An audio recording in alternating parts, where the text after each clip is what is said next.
सभापति जी, मैं सर्वप्रथम नटवर सिंह जी को और संगमा जी को और आपको धन्यवाद देना चाहता हूं कि आपने आज इस विदेश नीति और प्रधानमंत्री जी ने सार्क के संबंध में अपना जो वक्तव्य दिया है उस पर चर्चा कराने की अनुमति आपने दिया है और सदन और देश का ध्यान खींचने का काम किया है।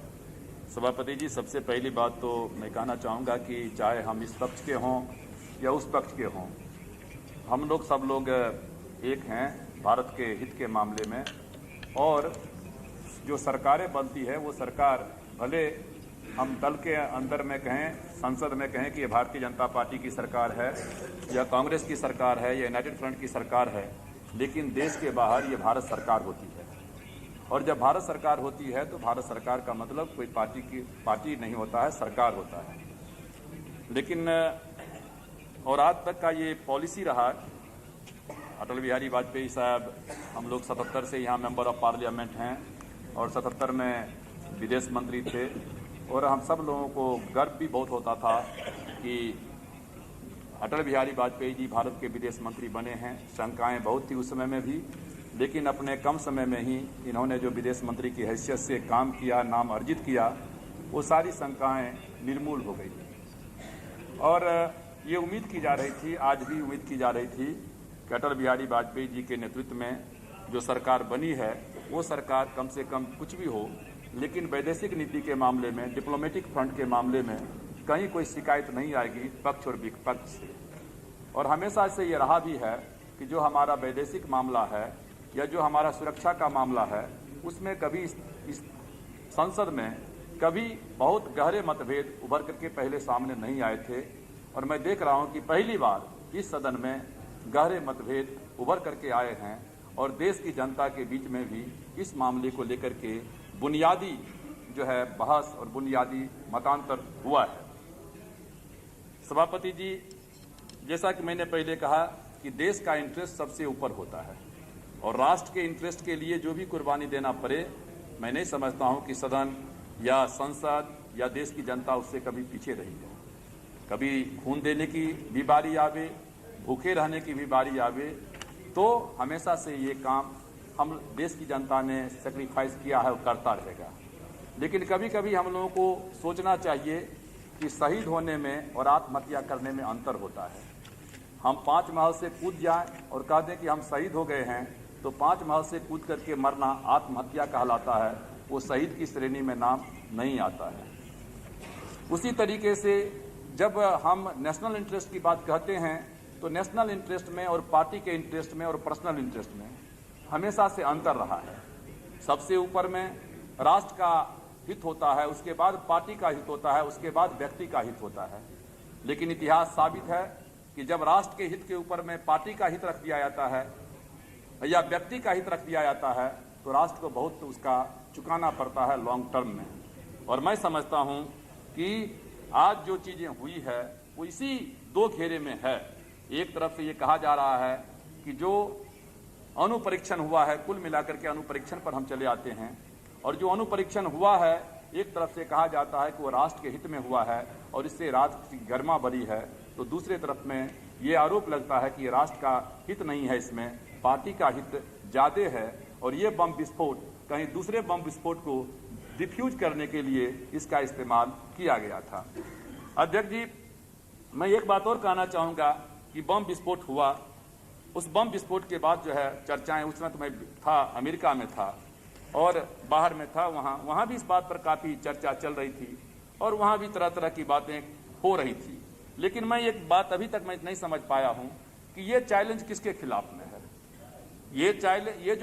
इस चैलेंज को जो हमने स्वीकारने का काम किया, किसके खिलाफ में हमने किया। ये हमारा चुनौती अमेरिका के खिलाफ में है या हमारे साथी अभी कह रहे थे कि यह चुनौती चीन के खिलाफ में है या यह चुनौती पाकिस्तान के खिलाफ में है। चीन का जहां तक संबंध है, जॉर्ज साहब हमारे बहुत ही नेता रहे हैं, बहुत ही क्या कहते हैं, उनके काबिलियत के ऊपर में उंगली नहीं उठाया जाता है, लेकिन कभी कभी बेवक्त की सहनाई होती है। और ये कोई ओकेजन नहीं था जिस ओकेजन में बिना प्रोवोकेशन का आपने चीन को टारगेट करना शुरू कर दिया। लेकिन मैं आज ये जानना चाहूंगा कि ये चैलेंज किसके खिलाफ में। यदि ये चैलेंज आप अमेरिका के खिलाफ में है ये चैलेंज यदि आप कहते हैं कि अमेरिका से हम शक्ति लेने के लिए किए हैं तो अलग बात है, लेकिन यदि सिर्फ इसका मतलब सिर्फ पाकिस्तान है तो पाकिस्तान के संबंध में हमको और आपको दिखलाने की क्या आवश्यकता है। पाकिस्तान आज उत्तर प्रदेश से भी एक छोटा, भले वो देश हो लेकिन हर चीज के मामले में वो उत्तर प्रदेश से भी हमारा छोटा है। और ये सदन को और देश को मालूम है कि 7 जन्म में पाकिस्तान कभी भारत से मुकाबला कर नहीं सकता है, किसी चीज में नहीं कर सकता है, और ये पास्ट में भी साबित हुआ है और ये फ्यूचर में भी साबित करने के लिए हम तैयार हैं। लेकिन कुल मिलाकर के जो सारी बातें कही जा रही है वो अंतोगत्वा आ जाता है पाकिस्तान के ऊपर में। हमारे पास में संदूक में आपके पास में संदूक में जेवरात हैं। क्या जेवरात हैं वो किसी को नहीं मालूम है, लेकिन कभी कभी आप जेवरात में से खोल देते हैं तो लोगों को पता चल जाता है कि इसमें कितना सोना है, कितना हीरा है। पाकिस्तान और हिंदुस्तान का जहां तक मामला था, हम लोग कहते थे कि पाकिस्तान का प्रधानमंत्री भी जो सिगरेट लाता है वो इंपोर्टेड सिगरेट होता है, लेकिन आज आपने 4 बम पटक दिया, परीक्षण किया, उसने 5 कानून का परीक्षण करने का काम किया। इसलिए मैं कहना चाहता हूं कि ये किसके खिलाफ में, और आज पाकिस्तान की भी हालत हो गई है। उनका प्राइम मिनिस्टर जो रेसिडेंस है वो बेचना पड़ रहा है। ये हंसने की बात नहीं है, वो छोटा देश है, उसका झलक सामने में आ गया है। चूंकि वो भी इस मामले में हम दोनों एक हैं, वो भी उनका विरोध कर रहा है सैंक्शन का, हम भी उसका विरोध कर रहे हैं। वो सैंक्शन का विरोध करके अपना प्राइम मिनिस्टर का जो ऑफिस है उसको बेचने की नौबत आ गई है। हो सकता है कि आज आपके सामने में वो मामला नहीं आवे, चूंकि हम ज्यादा समृद्धिशाली देश हैं, लेकिन कुछ ना कुछ असर तो यहां भी देखने को मिल रहा है। ये 42 रुपए डॉलर, 42 रुपया में $1, ये 44 रुपये डॉलर, 42 रुपये डॉलर, ये 42 रुपये क्या कहते हैं, 42 रुपये टमाटर। ये क्या साबित करता है? आप बम को नहीं खा सकते हैं। अध्यक्ष जी, हमारे जैसा आदमी जो कभी डिस्टर्ब नहीं करता है। अध्यक्ष जी, इनको बोलना होगा, ये जवाब देंगे, इनको पूरी की पूरी आजादी है जवाब देने का। रामराज जी एक मिनट, आपने डॉलर के लिए भारत में महंगाई की बात करी है sir. Vasant ji, are you yielding? Dollar महंगा नहीं हुआ है। हाँ, नो, there's no time. कि प्रधानमंत्री, मैं यही चाहता हूँ कि प्रधानमंत्री जी जब जवाब देंगे तो प्रधानमंत्री जी बताएंगे कि जो 42 रुपये डॉलर हुआ है, 42 रुपया में $1, उसका कोई संबंध इस इकोनॉमिक सैंक्शन से है या नहीं है या स्वतः है। यही तो मैं प्रधानमंत्री जी से जानना चाहता हूं। इसलिए मैं चाहता हूं कि माननीय सदस्य जो है कुछ चीज प्रधानमंत्री जी जब जवाब देंगे तो उनके ऊपर में क्या कहते हैं कि छोड़ने का काम करें। तो इसलिए अध्यक्ष जी, मैं इतना ही कह रहा था कि पाकिस्तान का अभी हमारे इंद्रजीत गुप्ता जी ने बतलाया कि जो पाकिस्तान का और हिंदुस्तान का सैन्य शक्ति का मामला है, हम उससे 20 गुना अधिक हैं। इसलिए पाकिस्तान को चैलेंज करने की कोई आवश्यकता नहीं थी। ये मेरा सिर्फ इतना कहना है।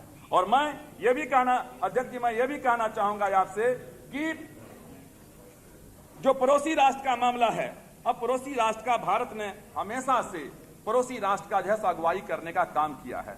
बहुत सारे इस्लामिक कंट्री हैं, जो बहुत सारे इस्लामिक कंट्री हमेशा से, शिवराज पाटिल साहब हैं, स्पीकर के डेलीगेशन में हम लोग गए थे।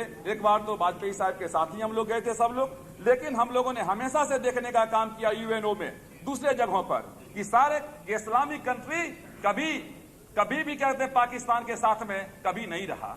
आज हमने डिप्लोमेटिक हमारा जो फ्रंट है, हमको कहने में कोई आपत्ति नहीं है, जो हमारी रणनीति है, कूटनीति है, जो वैदेशिक कूटनीति है, रणनीति है, डिप्लोमेटिक फ्रंट है, उस पर क्या कहते हैं कि हम अपने को फेल्योर साबित किया है।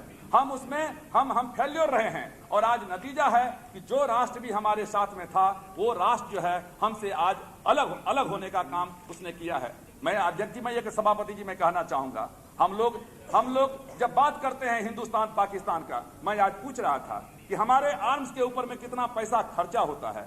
कुल मिलाकर के मैं देखता हूं 20,000 से 25,000 करोड़ रुपया प्रतिवर्ष हमारा खर्चा होता है।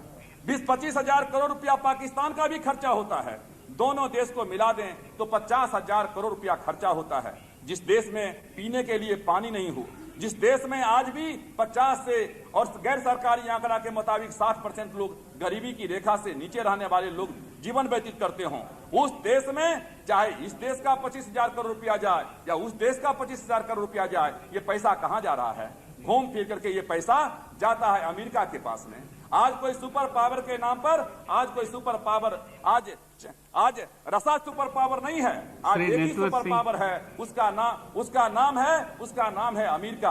और याद रखिए सभापति जी, आपने सर 10 मिनट्स कहा, 10 minutes is already over. You are taking Sri Nadwar Singh's time. No, sir, It's you already have assumed. given me 10 minutes. Yes, Now complete, it is 7 sir. minutes. Request you, if you could extend the time by 15 minutes, we can deal with the whole subject. Yeah. I hope Prime Minister won't object. I will conclude, sir, within 5 minutes I will conclude. No, you have been permitted So, for sir, 10 minutes only. But please, sir, don't disturb. अध्यक्ष सभापति जी, मैं ये कह रहा था कि आज 3 साल के बाद वो हमारा हथियार जो है वो बेकार चला जाता है। मैं आपसे जानना चाहता हूं कि ये जो हिंदुस्तान और पाकिस्तान है और दोनों का सौदागर जो है अमेरिका वहां बैठा हुआ है, अभी दिया है उसको F-16, हमको कह रहा है कि तुम ले लो F-17। 3 साल के बाद हथियार बेकार चला जाता है। कभी ना तो पाकिस्तान को हिंदुस्तान कभी खत्म कर सकता है, ना हिंदुस्तान कभी पाकिस्तान को समुद्र में फेंक सकता है। यदि दोनों में से कोई देश एक दूसरे को खत्म नहीं कर सकता है तो ये हथियार का होर क्यों चल रहा है? मैं ठीक कहा, संगमा जी ने कहा कि जब आप सिक्योरिटी की बात करते हैं, नेशनल सिक्योरिटी की बात करते हैं, तो नेशनल सिक्योरिटी तब तक नहीं आ सकता है जब तक आपका इकोनॉमिक सिक्योरिटी नहीं होता है, जब तक आपका कॉमर्स का सिक्योरिटी नहीं होता है, जब तक आपका हेल्थ का सिक्योरिटी नहीं होता है। तो आज इस फ्रंट पर तो हम फेल्योर हैं, आर्थिक मामले पर हम फेल्योर हैं, बेरोजगारी के मामले पर फेल्योर हैं, हेल्थ के मामले में हेल्थ फॉर ऑल का नारा दिया गया, उस मामले पर हम फेल्योर हैं, हर चीज पर हम फेल्योर हैं। और हम कह रहे हैं कि हमारा नेशनल सिक्योरिटी को हम मजबूत करना चाहते हैं। मैं समझता हूं कि अध्यक्ष जी इससे ज्यादा विडंबना और कुछ नहीं हो सकता है। आप चले जाइए आप कह रहे हैं न्यूक्लियर टेस्ट की बात करते हैं, जापान ने कभी न्यूक्लियर टेस्ट नहीं किया। हिरोशिमा के ऊपर में बमबार्डिंग किया गया। अटल बिहारी वाजपेयी जी का कविता हिरोशिमा के ऊपर में रुलाने वाला कविता है, हाँ कविता रुलाने वाला है। लेकिन हिरोशिमा इतना होने के बाद भी जापान ने कभी न्यूक्लियर टेस्ट नहीं किया। जर्मनी में न्यूक्लियर टेस्ट नहीं है। क्या जापान और जर्मनी किसी से कम है शक्तिशाली देश?